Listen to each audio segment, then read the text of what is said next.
A mother bobcat hung from a rusted fence near a quiet Minnesota lake. Her hind leg twisted between the metal bars, cutting deeper with every desperate struggle. Exhausted, starving, and terrified as her kittens cried somewhere nearby, she clung to life but could no longer free herself. Most people walking that lakeside trail never noticed her, but an officer on an early patrol finally spotted the trembling shape along the fence line. At first, he thought he was too late. Then the bobcat's eyes opened, and it became a race against time. Could he save a wild mother who'd been trapped for 3 agonizing days? Before we start, hit the like button and make sure to subscribe if you haven't, and hit that notification bell so that you won't miss any new stories. The morning sun broke over the horizon, turning the ripples of Lake Blackwood into a shimmering canvas of diamonds. It was that golden hour in the American Midwest when the world seemed most alive, suspended between the retreat of the nocturnal owls and the cheerful waking bustle of the human world. The sky was a brilliant, cloudless blue, promising warmth. But for the creature hanging suspended against that bright backdrop, the beauty offered no comfort. The sunlight only marked the beginning of another day of agony.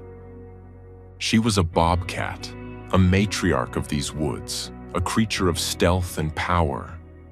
Under normal circumstances, she was a ghost in the brush, seen only when she wished to be seen.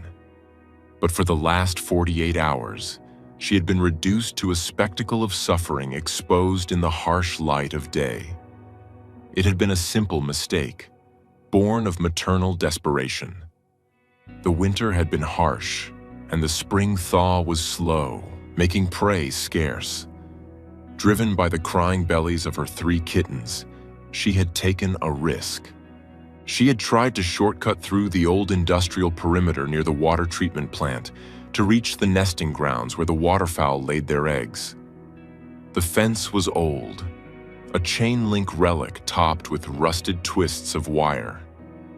She had cleared fences like this 1,000 times, but the ground was slick with mud. Her launch was mere inches too low, and in a heartbeat, gravity turned against her. Her left hind leg had twisted, slipping through a gap in the mesh where the metal had warped. As she fell, the leg wedged tight, and the momentum swung her body down, twisting the limb and locking her in a vise of galvanized steel. For 2 days she had fought, thrashing until her muscles burned and her claws were dulled against the metal. She had hissed at the crows that gathered to watch. But every movement only drove the cold steel deeper into her flesh, cutting off circulation, the pain shifting from a sharp scream to a dull, throbbing poison. Now exhaustion had claimed her. She hung upside down, one paw hopelessly snagged, her beautiful russet coat matted with mud. Below her, in the tall, sunlit grass, 3 small shapes huddled, confused and hungry. They had tried to climb the pole to reach her, mewling in high-pitched chirps, but they were too small. They refused to leave her, acting as the anchor keeping her spirit tethered to this earth when her body wanted to let go. Sergeant Thomas Miller was tired, but the bright morning helped. At 58 years old, with 30 years on the force, he had seen the best and worst of this county. He was driving the dawn patrol, a shift usually reserved for rookies, but he had taken it to cover for a young officer whose wife had just gone into labor. Thomas didn't mind. He liked the quiet and the way the sunrise hit the pines. He steered his cruiser slowly down the gravel access road that ran parallel to the lake. He took a sip of lukewarm coffee from his thermos, his eyes scanning the perimeter out of habit more than expectation. He expected to see maybe a broken padlock or teenagers parked where they shouldn't be. He didn't expect to see a silhouette that looked like a tragic furry ornament hanging from the fence line. "What in the world?" Thomas muttered, slowing the cruiser. At first glance, in the bright sun, he thought it was a piece of discarded carpet or a coat blown by the wind. But as the car rolled closer, the shape defined itself. The tufted ears, the distinct spotting on the coat, and the unnatural angle of the leg. Thomas put the car in park, his heart skipping a beat. He stepped out, the gravel crunching loudly under his boots. He kept his distance, hand resting instinctively near his belt, not out of aggression, but out of respect for what a wounded predator could do. "Hey there," he whispered, his voice rough with morning disuse.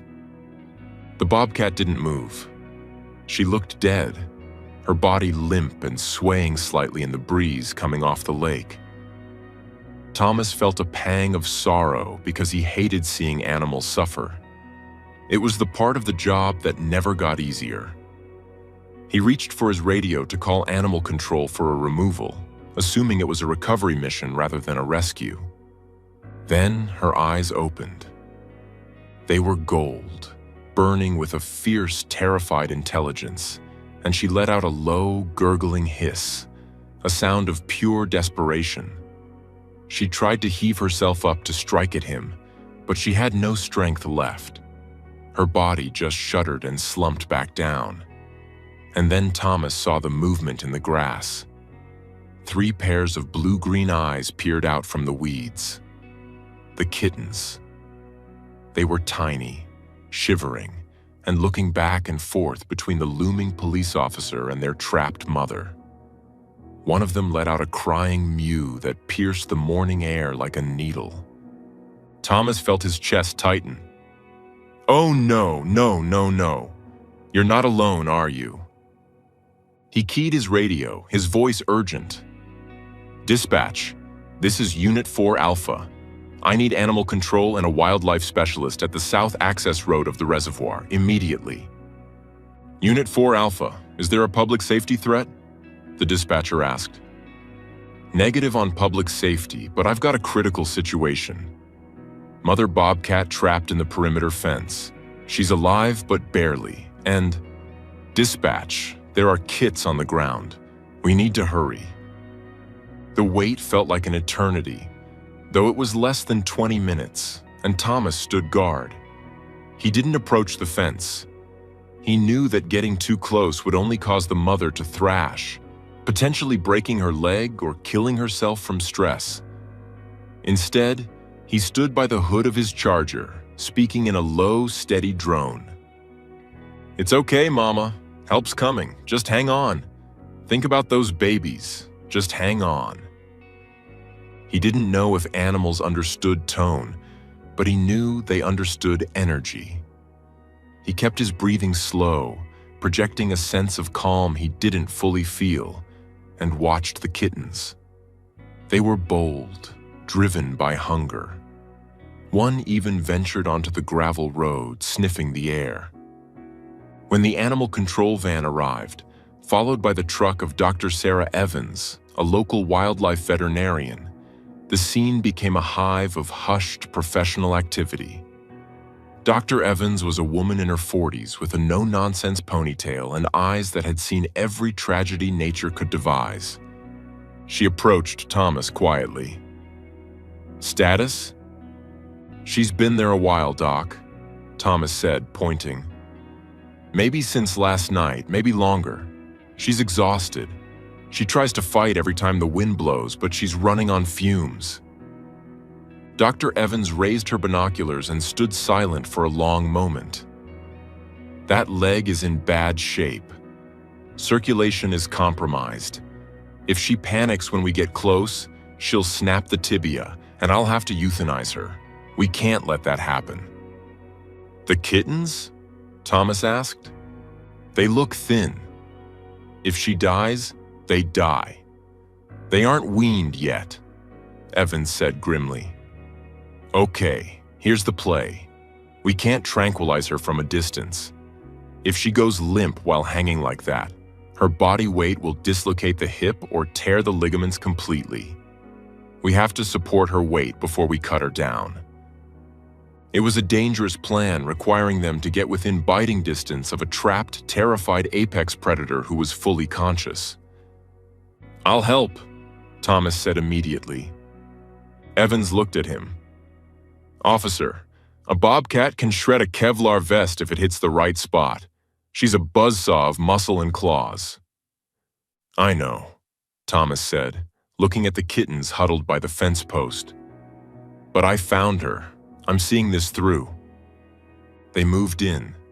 The team consisted of Dr. Evans, Thomas, and 2 animal control officers, Mike and Brenda. They moved with agonizing slowness, every step calculated. As they got within 10 feet, the mother bobcat tensed. She pulled her lips back, exposing teeth that were meant for crushing vertebrae. A growl rumbled deep in her chest, but it was weak, rattling with dehydration. "Easy, girl. Easy," Dr. Evans cooed, her voice a hypnotic melody. "We know it hurts. We know."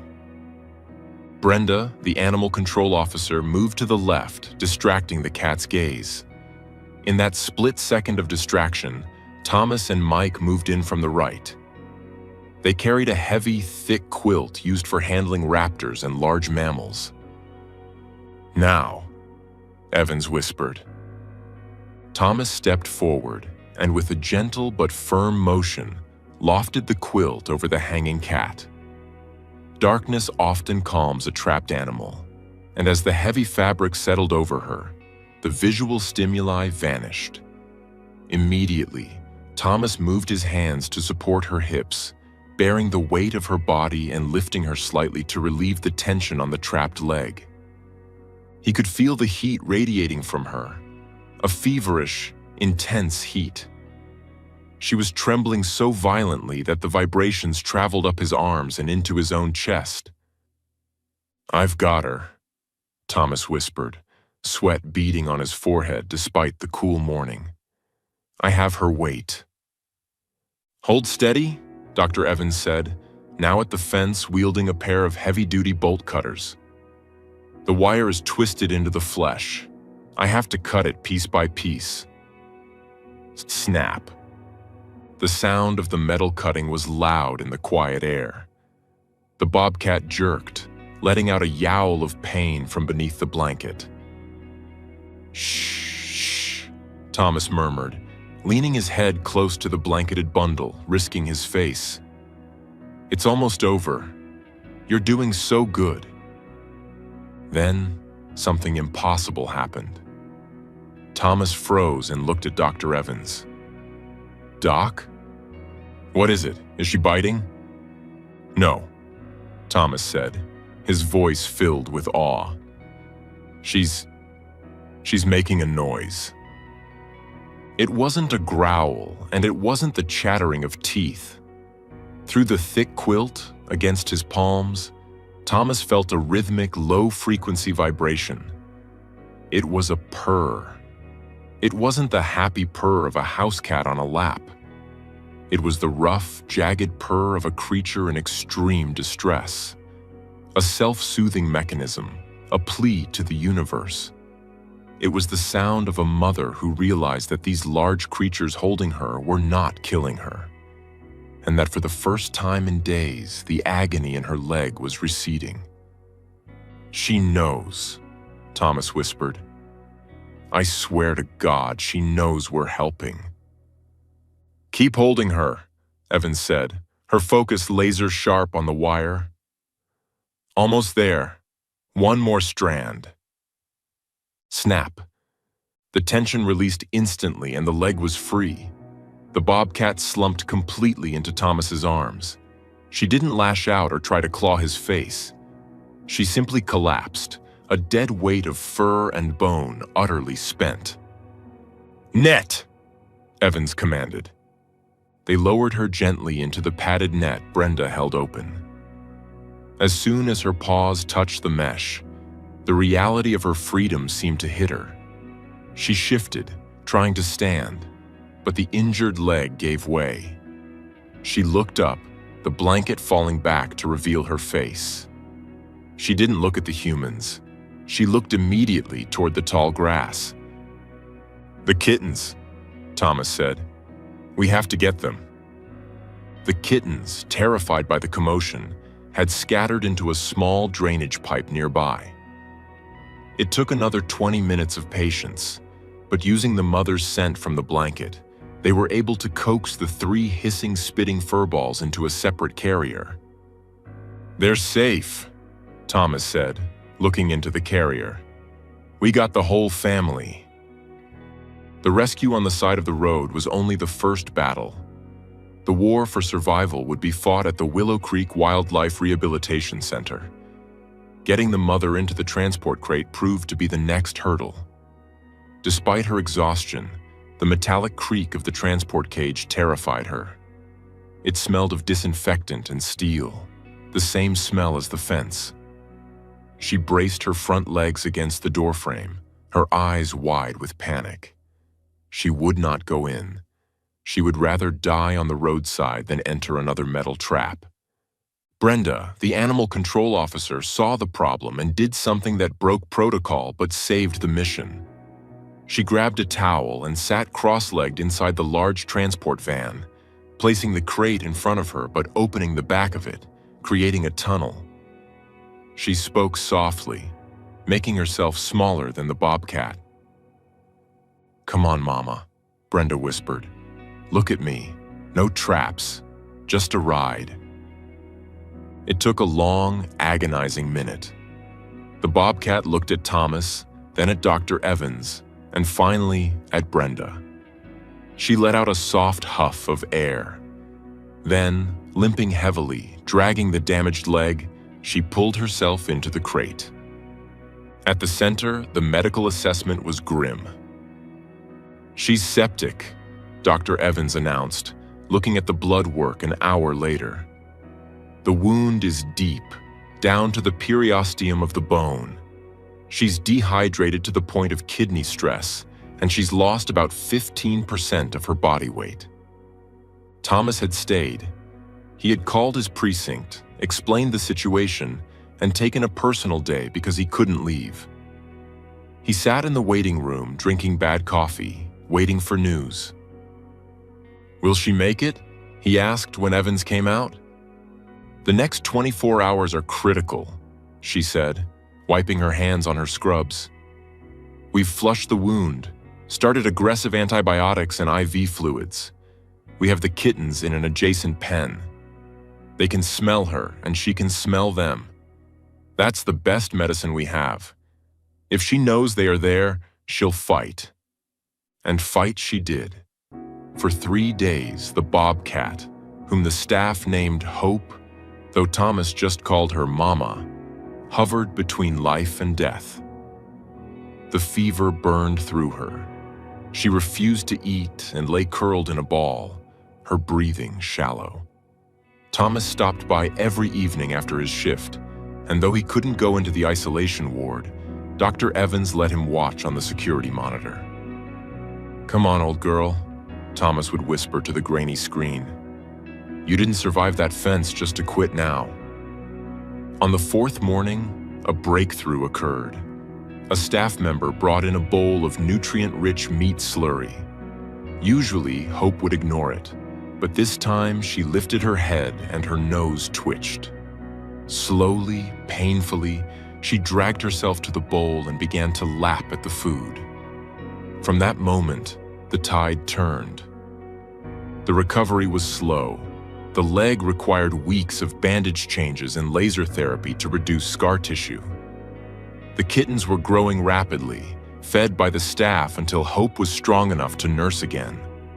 The reunion, when it finally happened, left not a single dry eye among the hardened veterinary staff. They opened the sliding door between the recovery pen and the nursery. The kittens tumbled in, a chaotic ball of spots and claws, and Hope, who had been lying down, sat up instantly. She let out a distinct, sharp chirp, and the kittens froze, then rushed her. They buried themselves in her fur, purring so loudly it could be heard through the glass. Hope began to groom them furiously, licking their faces and ears, checking every inch of them. She looked up at the window where the humans stood, and for a moment, the wild ferocity was gone, replaced by a soft, blinking acknowledgement. 6 weeks later, the summer was in full swing, and the air was thick with the scent of pine resin and blooming wildflowers. A convoy of 3 vehicles made its way up an old logging road, deep into the heart of the state forest, miles away from the treacherous fences of the water treatment plant. This was a protected release site with no fences and no cars, just miles of oak, hickory, and rocky outcroppings, perfect Bobcat territory. Thomas drove his cruiser, following Dr. Evans's truck. He parked and helped them unload the large transport crates. The location was beautiful, overlooking a valley that dipped down into a pristine creek. "You ready, Sergeant?" Dr. Evans asked, hand on the latch of the main crate. Thomas nodded, feeling a lump in his throat. "I'm ready." He crouched down, peering through the slats one last time. "You stay away from fences, you hear me?" he whispered. Dr. Evans unlocked the latch and stepped back. "Go ahead, Tom. You found her. You open it." Thomas approached the crate. He didn't feel fear anymore. He felt a profound sense of privilege. He reached out and swung the door open. For a moment, nothing happened. The darkness of the crate was safe, while the bright sunlight was overwhelming. Then a paw emerged, then a head, and Hope stepped out onto the forest floor. She looked different than the muddy, dying creature he had found. Her coat was sleek and thick, the russet patterns vibrant against the green ferns. She stood tall, testing the weight on her healed leg, and it held strong. She didn't bolt immediately. She took a few steps, sniffed the wind, and then turned back. She looked directly at Thomas, her golden eyes holding his gaze for 5 long seconds. There was no gratitude in the human sense. Animals are too honest for that. There was simply recognition. Acknowledgement of a bond forged in the shadow of death. The kittens tumbled out behind her, full of energy, unaware of the gravity of the moment. They wrestled in the leaves, chasing bugs. Hope let out a low, commanding chuff, and the kittens snapped to attention. With a fluid, powerful motion, she turned and trotted toward the tree line. She moved with the silent grace of a ghost, and the kittens fell in line behind her. A small parade of wildness returning to where it belonged. Just before she vanished into the dense undergrowth, she paused one last time. She climbed a small rock, silhouetted against the trees, and looked back. Then, with a flick of her short tail, she was gone. Thomas stood there for a long time, listening to the wind in the trees. The silence of the woods felt different now.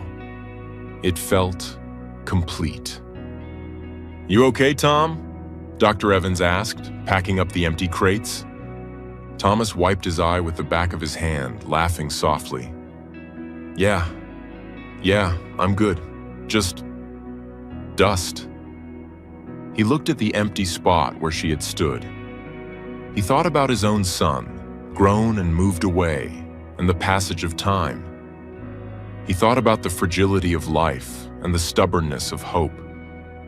"You know," Thomas said, looking out over the valley, "people say we're just doing a job, enforcing laws, keeping order." "We are," Evans said. "Maybe," Thomas smiled, walking back to his cruiser. "But sometimes, just sometimes, we get to do something that actually matters. We get to give a mother back to her children." He got into his car, the engine humming to life, and decided he wouldn't patrol the fence line today. He would drive home, hug his wife, and maybe call his son. But as he drove down the mountain, he kept the window down, listening to the sounds of the forest, knowing that somewhere out there, deep in the shadows of the oaks, a heart was beating strong and free because he had stopped to look. The fence was miles away, a cold memory of steel and pain.